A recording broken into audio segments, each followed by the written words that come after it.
Paz e bênção.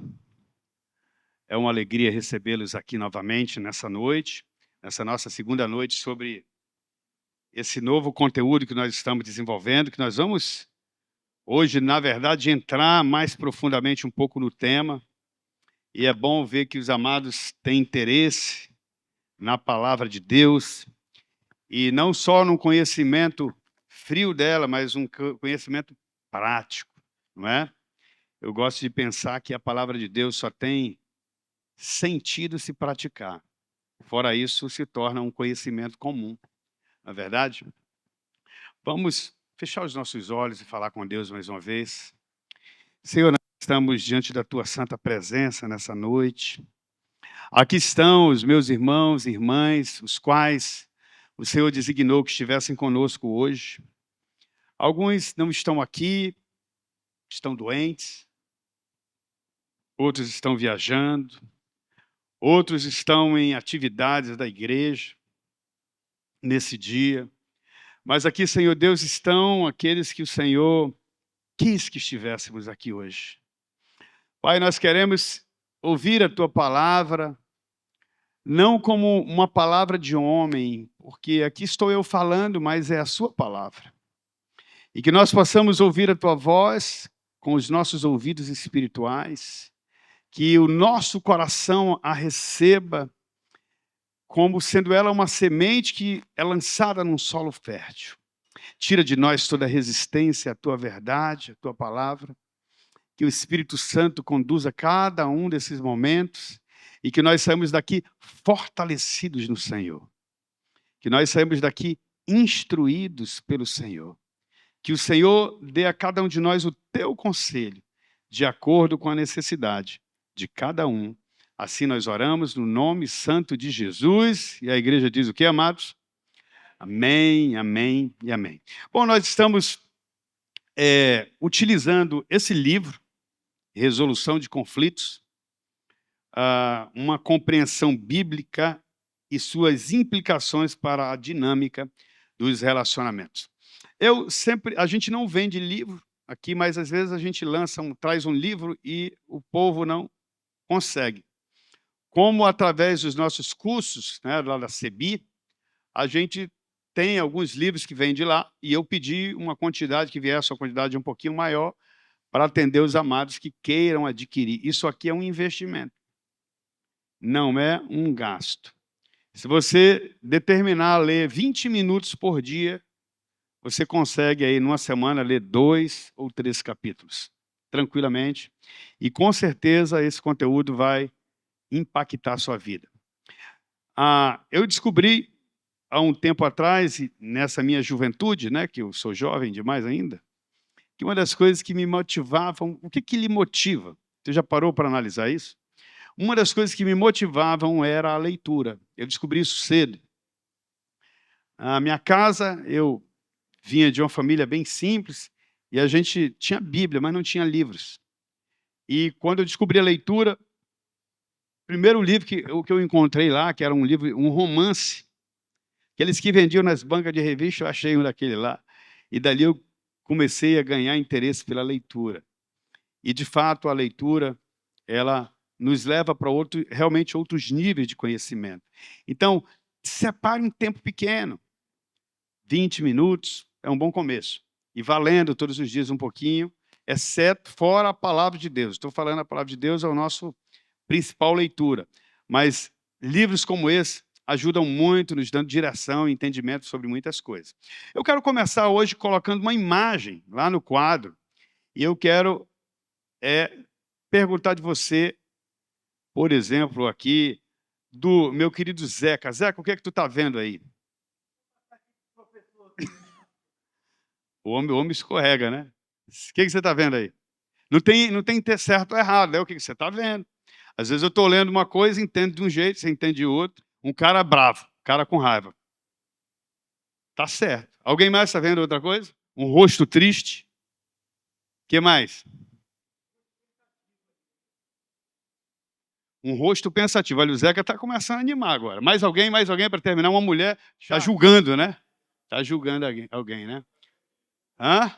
Pronto, olha, já tem gente vendo palavra, nós já estamos vendo aqui que está tendo revelações, o negócio está pegando. Na verdade, todos vocês estão certos, realmente tem uma palavra aí, né? Tem uma palavra, né? Que está... Se você virar a sua cabeça assim, você vai ler a palavra. Deu para ler? Quem já leu a palavra? Então, você observa que muitas coisas da nossa vida, inclusive no nosso comportamento, tem muito a ver com o que você está vendo ou que estão entendendo do que você está falando. Muitos conflitos nascem por causa que você está vendo uma coisa, o outro está vendo outra, né? Você, especialmente entre casais, né? Mas você falou uma coisa, não entendi isso. Mas foi isso que eu falei, não entendi isso, não.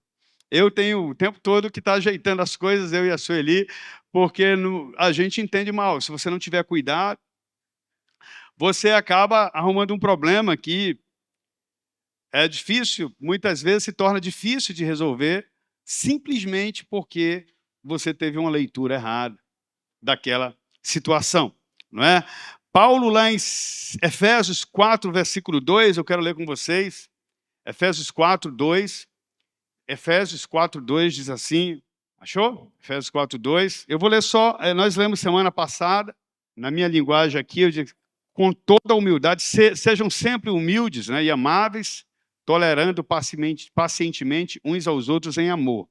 Na linguagem que eu estou usando, diz assim, com toda humildade. Versículo anterior diz assim, por isso, eu, prisioneiro do Senhor, peço que vocês vivam de maneira digna da vocação a que forem chamados. Aí é aqui que eu quero. Com toda humildade e mansidão. Nós vamos falar hoje sobre esses dois pontos. Veja, eu falei semana passada, bem rápido, que nós precisamos passar primeiro, antes de nós começarmos a tratar situações mesmo, sobre uma construção de um fundamento. É aquele treinamento, ainda não isso aí, pode deixar como está. Você lembra daquele filme, os mais jovens vão lembrar, né? Daquele filme do Karate Kid, que o cara apanhava que só do outro, não era gente boa? Levava umas peias, toda hora o homem arrumava problema e ele não sabia o que ele não sabia? Fala para mim aí. Ele não sabia lutar. E então ele foi procurar o quê? Ou quem? Um mestre. Como é o nome do mestre? Miyagi, né? E ele disse, cara, eu quero aprender a lutar, eu cansei de apanhar. E aí o senhor Miyagi diz para ele, olha, você quer aprender mesmo a lutar? Então vem cá, você vai primeiro limpar aqui esse pátio. Era um pátio enorme, lembra dessa cena do filme? Só que você tem que limpar desse jeito aqui. Você joga uma mão para a direita e limpa, e outra mão para a esquerda, lembra disso? E ali ele ia treinando, e ele disse, cara, que... Quase que ele falou uma coisa ruim, né? Que velho mais chato, só... nas entrelinhas ele disse isso. Está se aproveitando de mim para eu limpar? Mas, na verdade, o que ele estava fazendo ali? Ele estava dando os fundamentos da luta. Ele estava treinando ele com aquela atitude, porque se alguém fosse dar um soco nele, ele ia fazer assim, não era isso? Depois ele começa a dizer, limpe para a direita, pô, limpe, né? Então eu estou fazendo agora com vocês aqui os fundamentos bíblicos.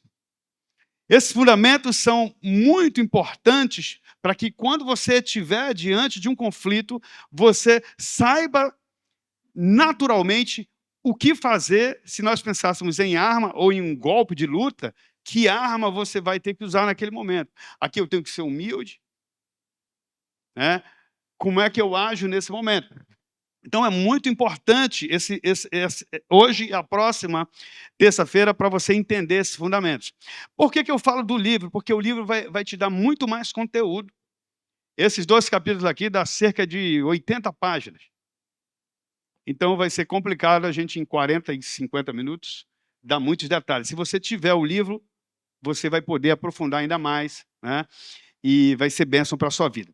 Então, essa situação de conflito. O que é o conflito? Eu fiz aqui um conceito dizendo o seguinte, situação que resulta de diferenças de entendimentos. Se nós estivéssemos aqui numa disputa, talvez essa imagem aí desse um problema aqui para nós. Porque cada um viu uma coisa diferente. Teve gente que viu um rosto triste, outro que viu um rosto bravo, né? Que mais? Pensativo, né?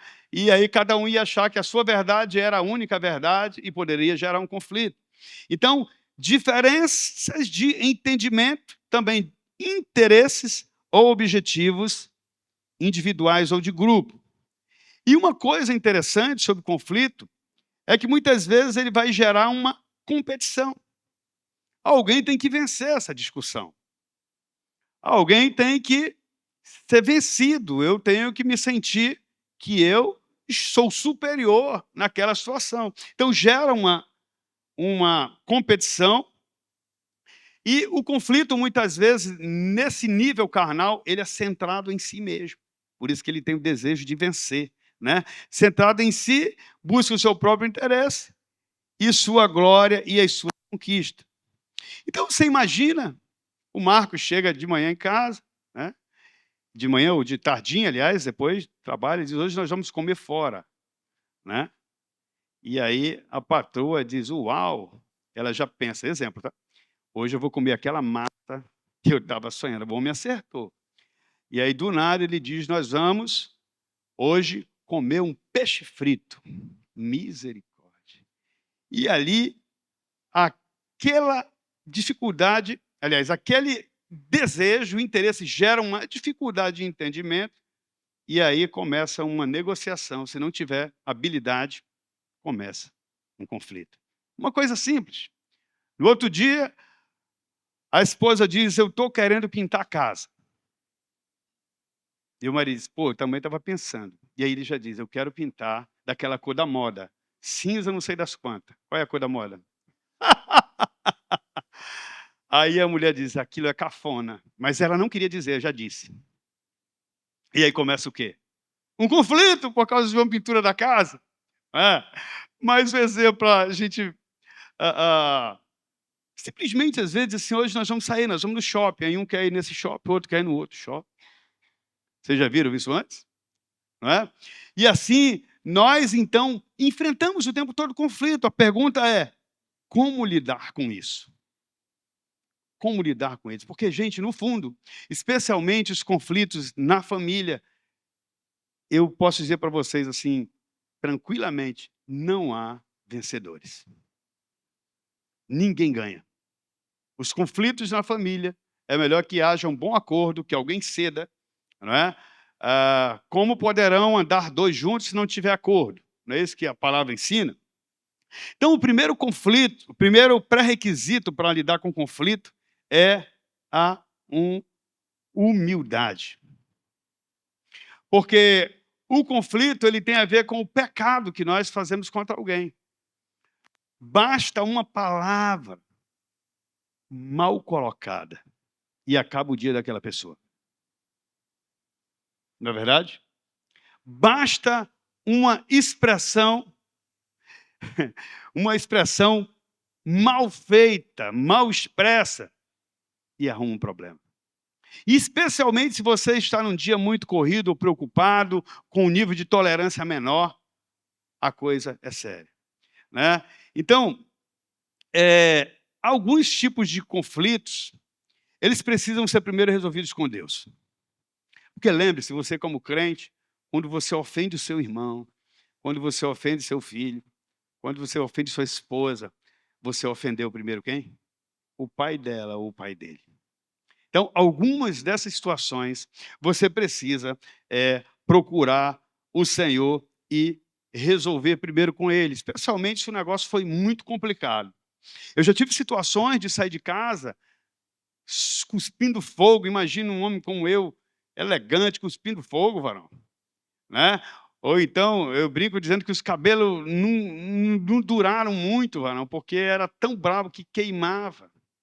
Sério mesmo. Intolerante. Deus me tratou muito nessa área, né? O que a maioria das vezes impede que os conflitos sejam solucionados? É admitir.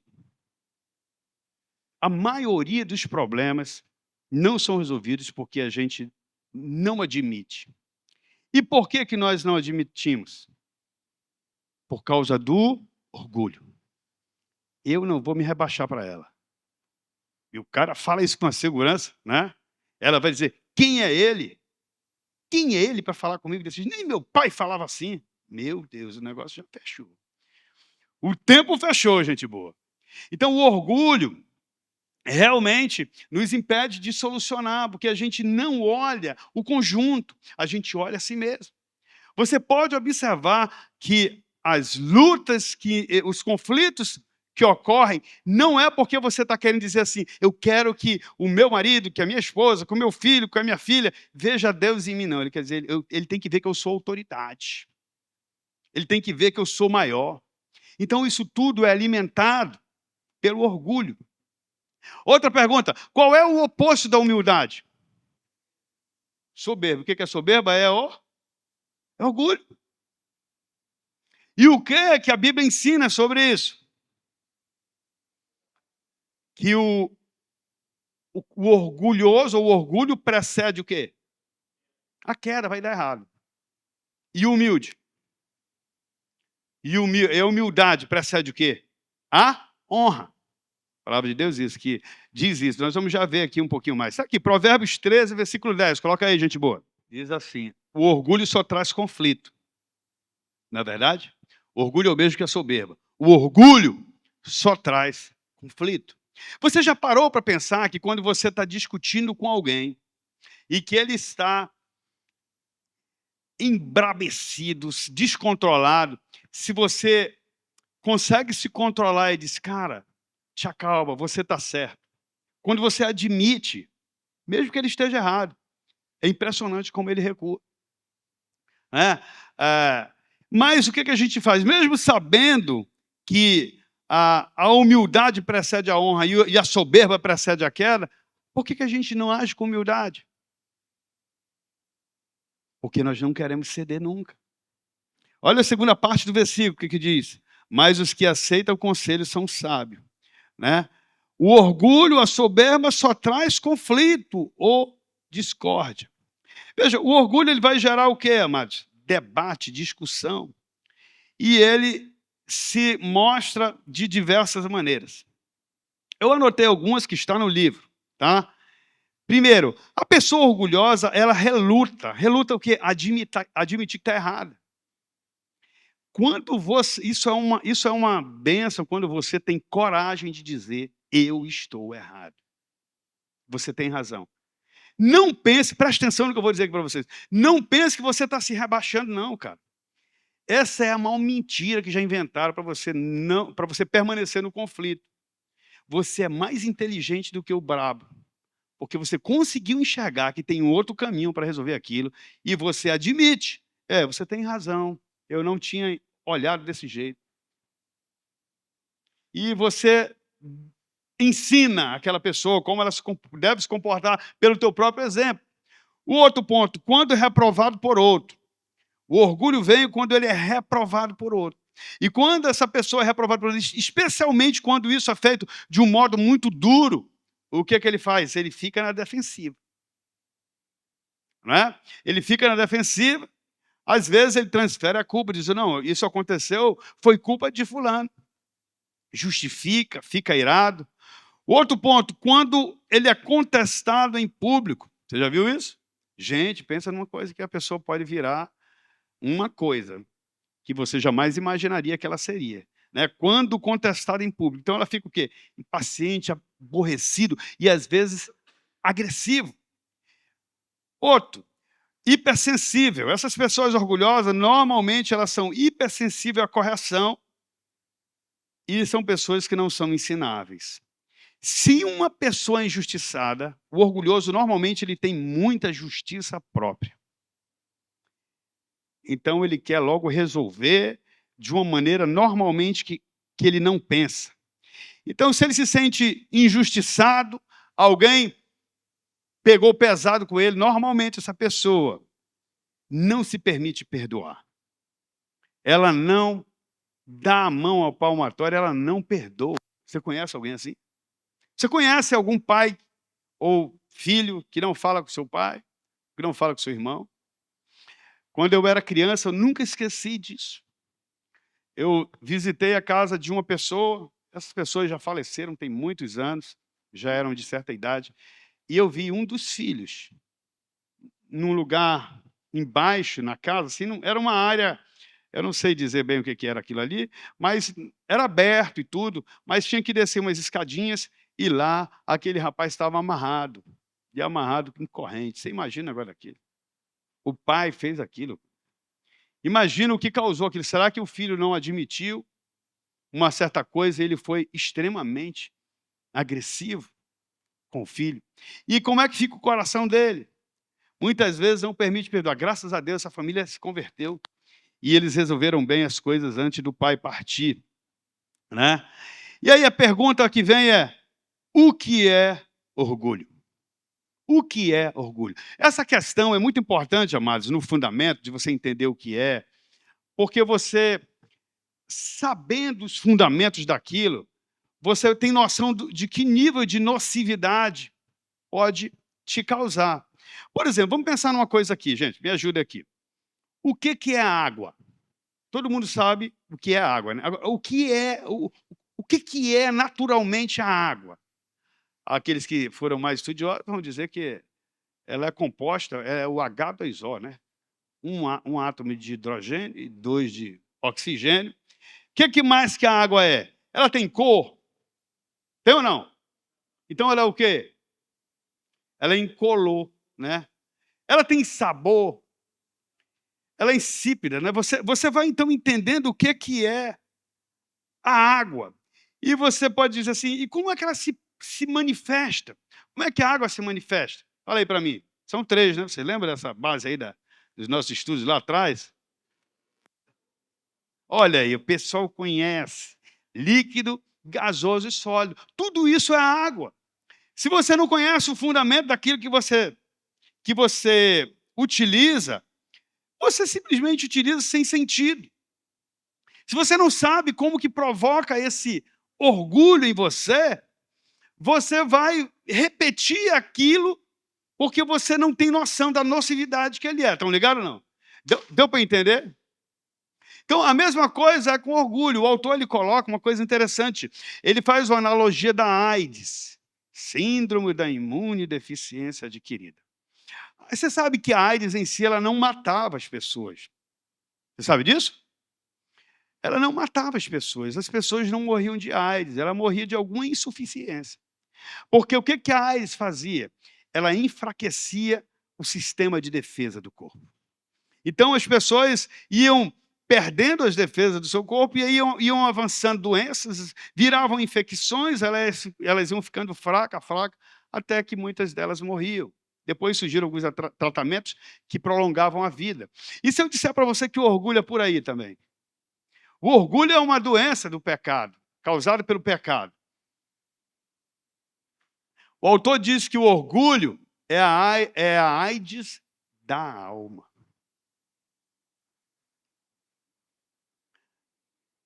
Porque ela mina a nossa visão, a nossa sensibilidade para com o outro, a capacidade de discernir. Você imagina, algumas pessoas saem da igreja porque eles discutiram, em alguma situação ela se sentiu envergonhada, ela se sentiu ofendida, e ela quer ver o cão, mas não quer ver mais aquela pessoa na frente. Imagina isso, eu já ouvi falar isso. Não estou exagerando, não, gente boa. E o que é isso? Como é o nome disso? É gasoso, é gelo, é o quê? Como é o nome disso? O que causa esse tipo de reação? Fala para mim aí. O orgulho. É o orgulho, porque se ela tivesse domínio sobre o orgulho, ela ia chegar e, Marcos, cara, eu quero falar contigo, bicho. Naquele dia eu falei uma grande besteira na frente de fulano, Beltrano. Cara, eu estou morrendo de vergonha aqui, mas eu quero te pedir perdão. Cara, isso mudaria tudo. Ele mataria o orgulho e ressuscitaria o relacionamento. Estão ligados? Tem um pastor que eu gosto muito dos escritos dele, chamado Richard Baxter. Ele está aí no livro, esse texto, eu vou ler um pedaço para ele, como que ele descreve o orgulho. Preste atenção. O orgulho é um pecado profundamente enraizado e que se autopreserva. Assim, ele é mais difícil de ser morto do que outros pecados. Ele impede a descoberta de si mesmo. Ele não permite que o pecador veja seu orgulho quando é reprovado. Nem permitirá que o pecador o confesse se o enxergar. Ele pode até dizer assim, realmente eu estou errado, eu fui grosso com o fulano. Mas ele diz, se ele vier eu resolvo.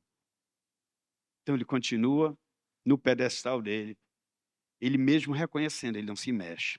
Mesmo quando reconhece todas as evidências do orgulho nos outros, não o reconhecerá em si mesmo. Se tentar curá-lo de alguma falha, vai sentir como se estivesse com uma vespa ou uma víbora. Ele não percebe que isso é orgulho. Você tenta ajudar um orgulhoso. Cara, é difícil. Dá vontade de a gente dizer, meu irmão, na linguagem internacional nordestina, te lasca para lá, então. Não dá vontade? Por que a gente fala assim, te lasca para lá? Porque o orgulho, o que é que acontece? O orgulho precede o quê? A queda. É uma questão de tempo. Ele vai cair. A palavra de Deus não falha. Este veneno faz parte de sua natureza e, portanto, não é percebido como danoso ou venenoso. Provérbios 15, 33 diz o seguinte, Provérbios 15, 33 diz assim, o temor do Senhor ensina a sabedoria, a humildade precede a honra. O temor do Senhor ensina a sabedoria. Aqui está uma chave do nosso entendimento.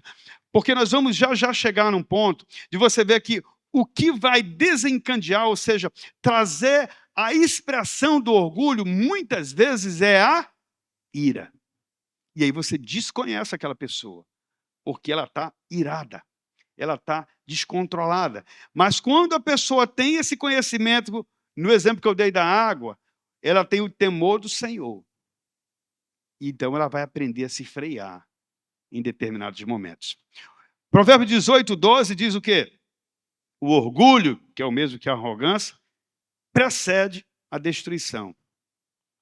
A humildade precede a honra. Então, uma das coisas que nós precisamos guardar na nossa mente, que são duas consequências. Primeiro, a humildade ela vai levar para onde? Para a honra. E o orgulho vai levar para a destruição, para a queda. Então, aí você vai ter sempre a possibilidade de escolher como você vai se mover naquela situação. Se você vê que a pessoa ela não consegue parar, você tem que agir em favor de você e dela. É igual o negócio da direção defensiva. Não é, Tiago? Você está ali no trânsito, o cara está te cortando, diz, tu quer ver? Eu vou botar meu carro para cima de ti. Você vai dizer, está ficando doido, você vai amassar teu carro, esse cara tá... O que você faz? Você para, deixa o cara passar, né? E você fica tranquilo. Isso é inteligente, isso é sabedoria. Né? A mesma coisa é num conflito. Você pode ir às vias de fato, ou você pode recuar e consertar as coisas, ser o agente de consertar as coisas. Lembre-se, você vai sempre escolher. O que eu aprendi, por exemplo, nesses meus 31 anos de casado? A minha esposa ela é muito sensata, mas toda pessoa não é sensata o tempo todo. Tem algum momento que a gente está mais preocupado, está mais sensível. Às vezes alguém que está doente na família, é uma situação. E aí eu aprendi, eu falo bastante. Eu sou um cara falante. Mas eu tenho aprendido nesses anos, no momento que ela está assim, eu falo menos. Eu ouço mais e falo menos. Isso é uma forma de ser humilde e evitar o conflito. Tá certo? Então vamos lá, eu quero falar aqui sobre algumas características dos humildes. Os humildes, eles sabem que eles têm consciência que eles não sabem tudo. Por isso que eles não tratam as pessoas com uma arrogância. É impressionante você realmente conhecer alguém humilde. Ele se posiciona de uma forma diferente do arrogante. Às vezes o arrogante nem sabe muito, mas ele quer parecer que sabe. Ele quer dar uma impressão que ele está acima daquilo que de fato ele é. O humilde sabe discernir, ele sabe, na verdade, ele sabe que ele não deve julgar, ele tende a pensar mais, mas ele sabe que ele pode falhar no julgamento. Porque se ele muda esse sentimento, ele se torna orgulhoso, ele se torna soberbo. Então ele sabe que ele precisa discernir as coisas, mas ele pode errar o discernimento. Ele sabe que ele pode julgar uma situação, mas ele pode errar aquilo. Ele sabe que ele pode se comunicar mal, ainda que ele tenha meios de ouvir mais, falar menos. Ele sabe que ele pode entender mal, como nós vimos na imagem. O humilde sabe que Deus deu habilidades, dons para ele, mas ele sabe que Deus também deu para outros. O humilde, ele sabe que ele pode falhar, cometer erro. Humilde é uma coisa importante, ele aceita conselhos. Humilde é uma pessoa ensinável. Ele aceita ser corrigido.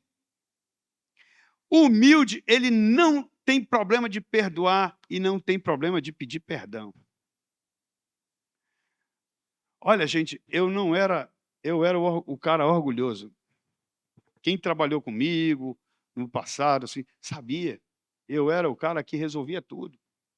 Eu achava extremamente orgulhoso. Eu quero, inclusive,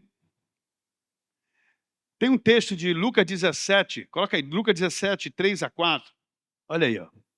O humilde, ele sabe, olha aí, ó. Vamos ler juntos? Portanto, tenham cuidado. Se o irmão pecar, repreende-o. Se ele se arrepender, perdoe-o. Mesmo que ele peque contra você 7 vezes por dia, e a cada vez se arrependa e peça perdão, perdoe. Isso não é fácil não, gente boa.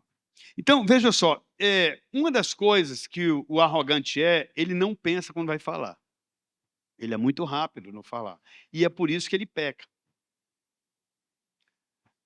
Aquele que fala demais comete muitas transgressões. Por isso que nós precisamos nos treinar a falar menos. Treine, a Bíblia diz o quê? Que você seja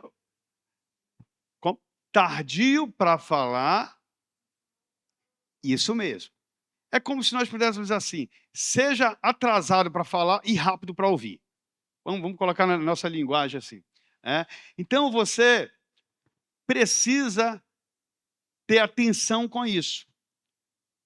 Como eu tenho esse lado muito agitado, acho que por essa questão de uma vida na área comercial, na área de... Eu sempre tinha que dar soluções rápidas, eu fui treinado errado. Mas você pode ver, se você chega com alguém que é sóbrio, que é tranquilo, você vai falar com ele, ele te acalma. Estão ligados ou não? Não é verdade? Agora você chega com aquele cara rápido, igual eu, Marco, por favor, pega aquilo ali, fulano, dá um jeitinho naquilo ali, oi, tudo bem, fulano? Faz aquilo ali, eu quero falar com o senhor, só um minutinho, espera um pouquinho. Não é assim. Essas pessoas, elas tendem a fazer besteira. Porque elas são muito no automático. A gente precisa ter esse delay, esse atraso. Tem uma parte no texto aqui, que eu vou passar como tarefa para quem quiser ler. Está na página 34 em diante. E a pergunta é, qual a diferença entre o orgulho, o orgulhoso e o humilde? Página 34. Vai ser uma tarefa para casa. Porque, veja, nossa intenção aqui não é que você fique só recebendo um monte de assunto, não. Eu quero que você pratique. Que você veja a sua vida sendo transformada pela palavra do Senhor. Cadê o Tiago? E agora o Tiago tem um presente para vocês. Rápido, quem é que vai te ajudar, Tiago? O Tiago tem um presente para vocês, eu vou seguir para o segundo ponto, que é a mansidão. Rapidão, rapidão, correndo. Enquanto eles estão levando um docinho para adoçar você, que está levando umas pequenas batidas da palavra de Deus, o segundo pré-requisito que nós vamos estudar é a mansidão. O autor diz que não existe uma tradução exata para a palavra mansidão ou brandura,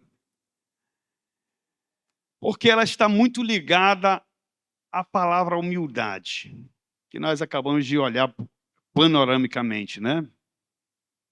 Ninguém vai conseguir ser manso sem ser humilde, e vice-versa. Então, Um texto que é bem interessante para nós ancorarmos esse conteúdo é Gálatas capítulo 6, versículo 1. Gálatas capítulo 6, versículo 1. Rapaz, o Lael está numa velocidade, o homem é rápido demais. Vamos ler juntos? Irmãos, se alguém for vencido por algum pecado, vocês que são guiados pelo Espírito, devem com quê? Mansidão. Ajudá-lo a voltar ao caminho certo. E cada um cuida para não ser tentado.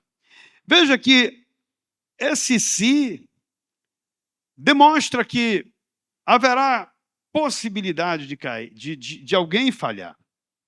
E se alguém falhar, vocês devem ajudar essa pessoa com mansidão. Para isso, você vai precisar ser humilde, foi o que nós vimos anteriormente. Né? E você vai ajudá-lo a voltar ao caminho certo. E ele dá mais uma advertência. Cada um cuide para não ser tentado. Então, o humilde e o manso, ele sempre sabe que ele não é melhor do que o outro.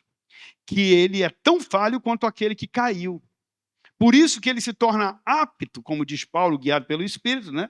Vós que sois guiados pelo Espírito, ele é apto para ajudar, para tirar aquela pessoa daquela situação, para ela seguir na vida dela com Deus. Veja, uma coisa que nós temos esquecido muito no nosso tempo é esse dever. Deus nos deu o dever como cristãos de ajudarmos uns aos outros. Estão ligados, não? É muito mais fácil nos dias de hoje você ver que o irmão está em pecado, precisa de ajuda, você fala mal dele. E aí, tu viu? Tá sabendo? Pois é, o cara já pensou. Né? E aí ele começa a falar mal daquele irmão que caiu, e você vê claramente que ele não se põe no lugar do outro. Ele até mesmo difama. Ninguém senta do lado dele e diz, eu estou aqui para te ajudar, cara, porque poderia ser eu. Olha, já muda tudo, né, Graça? Você chegar com aquele irmão que caiu, com aquela irmã e dizer, meu irmão, eu não vim aqui te condenar, quem sou eu quero te ajudar, porque poderia ser eu que estivesse no seu lugar. Então, é um dever nosso confrontar, animar. Eu já cheguei com pastores, com amigos, e cheguei junto, não com desrespeito. E eu alertei aquele irmão, várias situações eu já vivi, como também já fizeram comigo. Ele disse, cara, eu sei que a tua responsabilidade é grande, mas analisa isso. Olha o que a palavra de Deus diz. E interessante, você fazia desse jeito, mas eu notei que você não está mais fazendo como antes. O que está acontecendo? Eu fico pensando, se eu estivesse no teu lugar, o que eu faria, porque eu sei que não é fácil. Eu já estou ali tendo o quê? Empatia com meu irmão. E ajudando ele a voltar, a se firmar. Então, isso, queridos, é um dever sagrado do crente. Ajudar o seu irmão. É um dever nosso admoestar um ao outro. Nós somos uma comunidade, uma família de salvos. Então, se eu estou vendo o meu irmão indo para o abismo, você vai fazer o quê? Dá um empurrãozinho para ele logo, é isso? Ou você puxa ele mesmo que você rale sua perna, para ele não cair. Bom, eu vou dar um exemplo aqui, tá? De um confronto sem mansidão. Imagina que aconteceu uma coisa, e aí o irmão chega com o outro e diz assim, rapaz, você não tem jeito, já caiu de novo, mano? Misericórdia, cara. Pô, cara, assim não dá. Você é um crente muito furreca, bicho. Só vive caindo no mesmo pecado. Nem Jesus te aguenta, mano, desse jeito. Vocês acham que tá certo, mano? De uma estação? É? Seria alguém que estaria agindo com mansidão, se colocando no lugar do outro? É? Ou não? Você faria assim? Como é que você faria? Agora vamos tentar uma outra forma. Veja, só um detalhe. A mansidão nunca vai se apresentar como alguém superior. E sim como alguém tão pecador quanto você. Ela confronta, mas ela confronta com amor, com sabedoria, né? Ela é firme. Jesus era firme com os seus discípulos quando ele chamava atenção. E ele fazia com amor. Agora, um outro exemplo com mansidão. Alguém chegaria com o irmão que caiu, ou com a irmã, dizia assim: as coisas que eu estou tendo que te falar, cara, eu falei para mim semana passada. Eu passei uma experiência parecida com a tua. Eu posso imaginar como é que você está se sentindo diante disso. Mas você vai vencer, eu estou aqui para te ajudar, eu sou teu irmão, você tem o meu apoio. E você começa a cuidar daquela pessoa. Possivelmente ela volte. Mas tem 2 pontos muito importantes sobre a mansidão, se você quiser anotar aí ou guardar. Primeira coisa, se você quer agir com mansidão, preste atenção, isso é importante, pode acontecer amanhã na sua casa, no seu trabalho, na rua. Primeira coisa, se coloque no lugar daquela pessoa. Uma pessoa mansa, ela não sai dando bronca, não, por mais que ela esteja errada, por mais que a outra esteja errada. Talvez ela já esteja se cobrando, se culpando, se de alguma forma se flagelando, né, mentalmente, emocionalmente. Se você chega já acusando, ela vai sofrer ainda mais. O humilde, ele não se sente um santarrão, ele tem compaixão. Ele consegue se pôr no lugar do outro. O segundo ponto é que você deve controlar a sua ira. Se vier aquela vontade de dizer, tu merece umas tapas, varão. Controle a sua ira. Controle a sua ira. Porque a ira e mansidão são coisas opostas, elas não se combinam. Né? Você sabia que a ira, tem mais versículo que fala sobre a ira na Bíblia do que sobre, por exemplo, medo? Há uma estatística que diz que tem cerca de 500 versículos na Bíblia que fala sobre a ira. E cerca de 350 sobre o medo. Então, se fala mais sobre a ira, ou seja, é um problema humano. Dizem que talvez a ira seja o pecado mais predominante. Você vê, as criancinhas já nascem, já pequenininha, você vê os meninos irados. Eu me lembro que me contam, né, que o meu pai, quando os meninos ficavam bravos, né, lá em casa era mais meninas que menino, como eu nasci próximo, que o meu pai morreu muito cedo, eu não tive tanta convivência, mas os meus irmãos contavam que quando o menino ficava com raiva porque queria uma coisa, começava a pular, ele colocava alguma coisa assim no centro da casa que se ele pisasse ia cortar o pé, só para ver se ele parava ou não. Nunca ninguém se machucou, porque hoje na psicologia moderna, né, você não pode fazer essas coisas. Ele ficava lá olhando, bora ver se vai continuar pisando naquilo ali.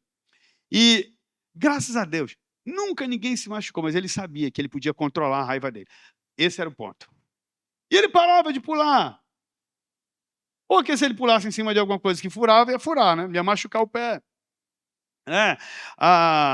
Então, a ira, você vê que ela predomina no ser humano em todas as escalas. Homens, mulheres irados, crianças iradas, adolescentes irados, jovens irados. É impressionante isso. E como você viveria se você é um irado ou uma irada ou iracundo, se você conseguisse controlar isso? Será que você ganharia qualidade de vida? Inclusive, nós temos um livro que não está aqui, muito interessante, sobre prática de você, como você realmente se controlar, se perceber e controlar, não pisar em cima do negócio que vai furar o teu pé, porque você vai se machucar. Aquilo era uma defesa. Né? Então, eu li uma época um livro muito interessante que tem muito a ver sobre provocação. Porque a ira, muitas vezes, ela vem por uma provocação. Ou porque não fizeram a tua vontade. Você vê no supermercado as crianças se jogando no chão e a mãe tentando colocar no colo e ela se joga. É porque não foi feita a vontade dela. Possivelmente ela precisa daquilo. Ela não tem noção. Ela não precisa daquilo que ela está reivindicando. Então veja só, Para nós, adultos, devemos pensar que ser manso é ter a capacidade de controlar ou de dominar sua ira, ao invés de ser dominado por ela. Estão ligados ou não? Esse é vamos dizer assim, uma chave. Porque alguém tem que dominar, alguém vai dominar diante de um conflito. Ou você controla a ira, ou a ira te domina, te controla. Então, eu vi no livro que eu estava falando há pouco, que o autor dizia que o Luther King Jr., os protestos nos Estados Unidos, quando ele conduziu aqueles protestos para a libertação dos negros, né, para ter uma sociedade igualitária, ele treinava aqueles que acreditavam naquilo que ele pregava, inclusive ele era pastor, né, que eles não deveriam revidar a violência. Então, o camarada disse que haviam treinamentos, vem cá, chão, em que eles provocavam um ao outro,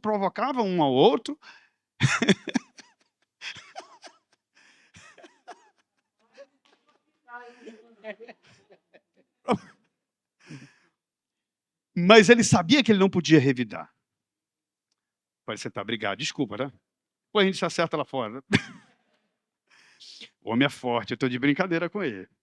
Então, amados, você imagina, porque quando eles iam para os protestos, os soldados, a polícia, os brancos, os agrediam, chegavam a espancar aquelas pessoas. E eles não revidavam. Que controle de ira. Porque eles tinham o quê? Consciência. Eles tinham consciência de que o objetivo deles não era machucar ninguém. Era que eles fossem livres, tivessem uma sociedade livre. E que o sonho americano fosse alcançado por toda a sociedade, não só por uma parte. Será que nós poderíamos também, queridos, nos treinar? Como eu disse, eu não tenho vergonha de contar coisas que eu falhei, que Deus me curou, porque isso é testemunho de que Ele muda a vida. Quando nós tivemos o Mateus, tinha momentos que ele foi crescendo, como agora ele tem 20 anos, que ele fica extremamente controlado. Não é culpa dele, ele não tem culpa. Então, se ele está assim, ele pode dar um chute, ele pode jogar uma coisa. E a vontade que dá é... E Deus foi me treinando. É interessante isso, como nós lemos lá em Lucas, que quando algumas vezes eu me controlava e dava uma palmada, fazia uma coisa mais forte, depois eu me arrependi e dizia, Senhor, não era para eu ter feito assim, me perdoe, eu errei de novo. Ele não sabe o que está fazendo. E hoje eu tenho um controle que eu não tinha antes, de verdade. Eu era aquele cara que, eu ainda tenho um pouco disso, a luta continua. Eu não sou de ficar cortando no trânsito, mas eu fico brabo. Às vezes eu até brinco, não sei se tem algum motoqueiro aqui, é só brincadeira, tá? Que a gente diz assim, haverá porventura motoqueiro no céu. Já viu esse versículo apócrifo? Porque o motoqueiro fica corta daqui, fica corta dali, corta daqui. Eles são rápidos, eles querem entregar as coisas, eu sei que alguns estão trabalhando. Não, Zeca, mas a gente fica louco, não sabe para que lado vai passar. E isso é só uma brincadeira. E eu ficava brabo com as buzinas. Mas Deus foi me ensinando a dar preferência. Então, se eu estou vendo ali, às vezes eu vou passando aqui na frente do lado da rodoviária, né, ali, que é por trás, na verdade, e tem sempre muito carro para sair dali. Né? Quando eu vou chegando perto dali, eu ligo logo o pisca-alerta, que eu sei que tem carro, não vão deixar eles passarem. Eu digo, eu vou liberar pelo menos uns 3 carros, e os caras já começam a buzinar atrás. Né? Aquilo provocava em mim uma ira louca. Né? E aí que está a ira que precisa ser controlada. Ela pode ser uma ira santa, isso existe, tá? Uma ira santa ou uma ira pecaminosa. E qual a diferença? Coloca lá o segundo slide, Leozinho. Estamos no nosso horário, tá? Já concluí. Então, o autor ele traz 7 perspectivas de mansidão para controlar a ira. Okay? A primeira saiu, mansidão é o quê? A capacidade de distinguir entre a ira justa e a pecaminosa. Muitas vezes Jesus se voltava contra os fariseus, os saduceus e tal, e ele se levantava com uma ira justa, porque a ira justa tem a ver com fazer a vontade do meu Pai. Estão ligados? Então ele derrubou aqueles negócios tudo ali, você diz, Jesus estava louco naquele dia. Não, cara, era zelo. Ali era zelo. Porque aquilo era errado. A casa do pai dele não era para fazer mercado. E aí, a ira justa, aí ó, a ira justa, quando entendemos que Deus foi ofendido pelo comportamento de alguém ou quebra de princípios e valores de Deus. Então você se posiciona com a ira justa, isso está errado. O princípio de Deus fala assim, você tem que fazer dentro do princípio de Deus. Isso é uma ira justa. Há uma reação positiva em favor do que é certo. Estão ligados? Não? A outra ira, está escrita, injusta, é mais praticada e visa satisfazer aos desejos e vontades do homem, não a de Deus, a vontade de Deus. Aí nós lemos, pode pôr aí Efésios 4, 26, 32? E não pequem ao permitir que a ira, olha só, está vendo como é bíblico? Se a ira te controlar, a tendência é você pecar. Acalme a ira antes que o sol se ponha.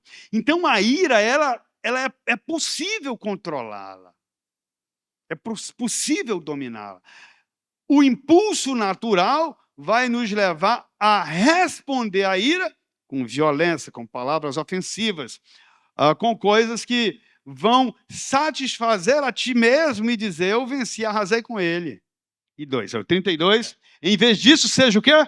Bondosos e tenham compaixão dos outros, perdoando-se como Deus os perdoou em Cristo. O perdão na vida do crente é igual à água que a gente toma. Ela é vital para a nossa vida, para a nossa saúde espiritual. O perdão, vou repetir, ela é vital para a nossa saúde espiritual, para a nossa comunhão com Deus. Porque como sendo você, Marcos, um pecador, e eu talvez seja mais pecador do que você, não perdoa uma pecadora, né, que está do lado, ou vice-versa, e Deus sendo santo, perdoa vocês dois o tempo todo. Quando eu entendi isso, mudou a minha perspectiva de perdão. Coloca agora a tabelinha aí. Então, qual é a reação da ira, lá do PowerPoint, da ira, a outra, da ira, dos dois tipos de ira. A ira pecaminosa e a ira santa. O lado de lá vai ser o pecaminoso, o lado de cá vai ser o santo. Pode ser? Só para ilustrar. Então, vamos lá. O pessoal, a ira pecaminosa, o que é que faz? Quando não tenho o que desejo, eu fico irado. O outro lado, qual é a ira santa? Quando Deus não obtém o que deseja. A ira santa tem a ver com a vontade de Deus, com satisfazer a Deus. A ira pecaminosa, segundo, eu sou o Senhor, ninguém está sobre mim. E a ira santa? A ira pecaminosa, a minha vontade é transgredida. A vontade de Deus é transgredida. Eu me iro quando a minha vontade é transgredida. A ira santa ira quando a vontade de Deus é transgredida. A causa aqui da ira pecaminosa é um desejo idólatra do seu coração, porque ele se põe como Deus.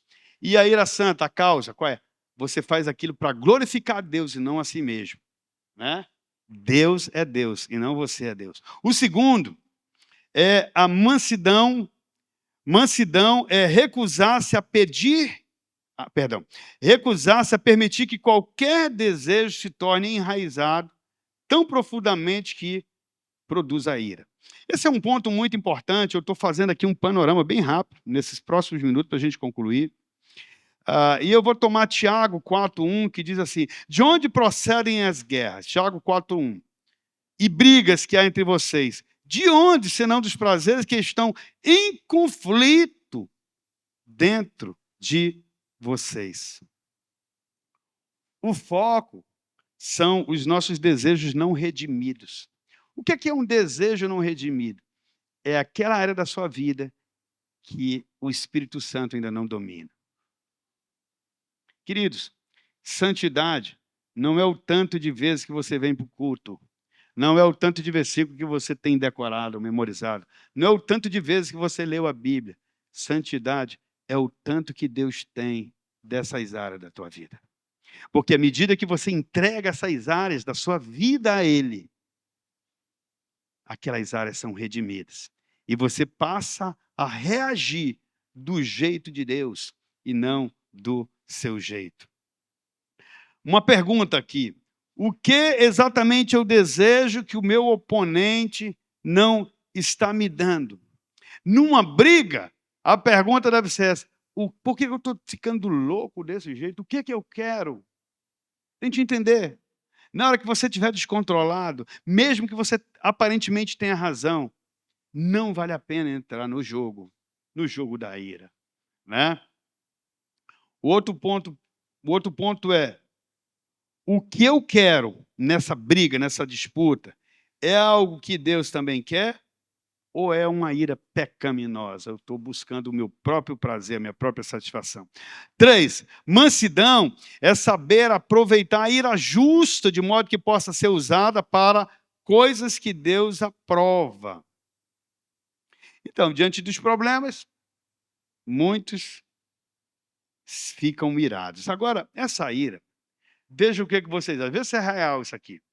Alguns iracundos, irados, eles reagem com introversão. Eles ficam bufando por dentro, não é verdade? Eles se fecham. Ai, mas à vontade. Era voar no pescoço daquela pessoa e arrancar o olho dele, arrancar os dentes, né? Pegar o sapato, largar ele na cabeça.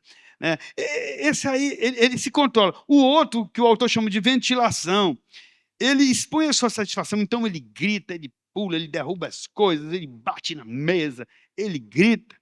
Mas é interessante que alguns, quando passa de um certo nível de descontrole da ira, esse que ficou calado, ele diz: cara, não me tira do sério que tu não me conhece. Você já ouviu isso? Já é um orgulho aí, viu? Já é uma expressão de orgulho. Ele está dizendo: tu não tem noção do que eu posso fazer contigo. Ele já está... Se nós não tivéssemos aqui, o cara já está meio endiabrado, só metade, né? Né? Enquanto que o que explode primeiro, quando ele explode, às vezes ele tende a se retrair. É como se ele caísse em si e disse: meu, fiz besteira, já falei. E aí ele se cala. Né? Mas ele já fez a besteira. Provérbio 29:11 diz assim: o tolo mostra toda a sua ira, mas o sábio a controla em silêncio. Olha que versículo, guarde isso aí. Olha que palavra poderosa. O tolo mostra toda a sua ira. Eu tenho um conceito comigo que eu entendo que a ira, ela é sinônimo de imaturidade. Essa ira é repentina, né? Essa ira descontrolada. Ela é falta de domínio próprio, né? E a pergunta que eu me faço para você é: quem está no controle nessa hora? Quem está no controle? Essa ira que eu estou expressando é santa ou é uma ira pecaminosa? Né? Como é que você age quando você está irado? Eu lembro nesse caso aqui, daquele nosso... Na história que a Bíblia conta lá em Gênesis 4, quando Caim fica irado, tão irado, que a Bíblia diz, o próprio Deus diz para ele o quê? Caim, por descaiu o teu semblante. Tu tem noção como é que está a tua cara? Talvez ele tivesse tão vermelho a ponto de explodir. E aquilo era ira. Como ele não controlou, o que é que ele fez? Matou o seu irmão. Semana que vem eu vou contar para vocês um caso que aconteceu comigo de morte parecido com esse. Só que não foi morte física, não. Mas foi um tipo de morte. O próximo aqui é a mansidão, envolve saber como pensar durante a provocação. A mansidão sabe se mover numa provocação. Provérbios 15, 28, diz assim: o coração do justo medita o que há de responder. Agora, olha só, mas a boca dos ímpios ou do apressado derrama maldades. Ele sai rasgando, ofendendo e sendo ofendido. Romanos 12, 17 diz: não pague a ninguém mal por mal, procurem fazer o bem diante de todos. A pergunta é: como eu posso reagir diante desse conflito, desse problema e glorificar a Deus? Para que as pessoas aprendam uma grande lição naquela oportunidade e digam: eu quero agir desse jeito na próxima. O 5 diz: mansidão é saber não somente como dirigir seus pensamentos, mas também a sua língua, seu semblante, sua linguagem corporal durante os momentos de provocação. E aqui nós vemos que a comunicação envolve pelo menos 3 aspectos. Ela não é só palavras, mas também tem a ver com o tom de voz e a comunicação não verbal, a comunicação física. Você pode pedir de uma pessoa, por favor, de várias maneiras. Por favor, me dá logo. Por favor, você pode me dar? Não é? E aí, então, os 3 aspectos da comunicação é palavra, o tom de voz e a comunicação não verbal. Eu não vou conseguir aprofundar um pouco nisso aqui, mas semana que vem eu vou falar mais sobre situações que você fala uma coisa, mas teu corpo comunica outra. E aí, você gostou? Gostei. Muito bom. Aí, você leu o que aqui? Então, às vezes, nós não percebemos como nós geramos até uma ofensa com esse tipo de atitude. Provérbios 15, 1 diz: a palavra branda desvia o furor, mas a palavra dura suscita a ira. Então, a palavra branda, aliada a um tom de voz adequado, a uma expressão facial, uma expressão corporal correta, você comunica de uma maneira sábia.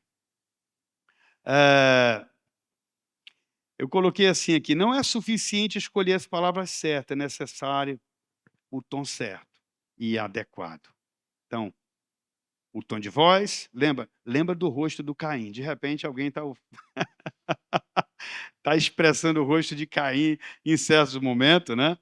E, às vezes, um toque carinhoso, uma passada de mão no ombro.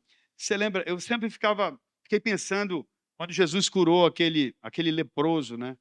Que ele tocou nele. Talvez aquele homem, havia décadas que ele não era tocado. E Jesus tocou no leproso, cerimonialmente ele estava condenado, né? Ele estava em pecado, ele teria que se purificar. No entanto, ele ficou bom, né? O leproso ficou bom. Então, essa questão do toque, de olhar nos olhos, quando estiver falando, ajuda a mostrar que, de fato, você é um homem ou uma mulher mansa. O outro aqui: mansidão é permanecer em silêncio quando estiver irado, para pensar numa resposta apropriada. Como nós já vimos, a Bíblia fala muito sobre ficar calado ou pensar antes de falar. Quero ler o Provérbios 17, 27, que diz assim: quem é verdadeiramente sábio usa poucas palavras. Provérbios 17, 27. Quem tem entendimento controla suas emoções. Até o insensato passa por sábio quando fica calado. E a última é mansidão, é perdoar rapidamente o ofensor, não permitindo assim que você fique remoendo e relembrando a provocação. Nesse ponto aqui, o autor conta uma história, que nós vamos falar na outra semana, de uma mulher que preparou um jantar para o seu marido e ele estragou tudo.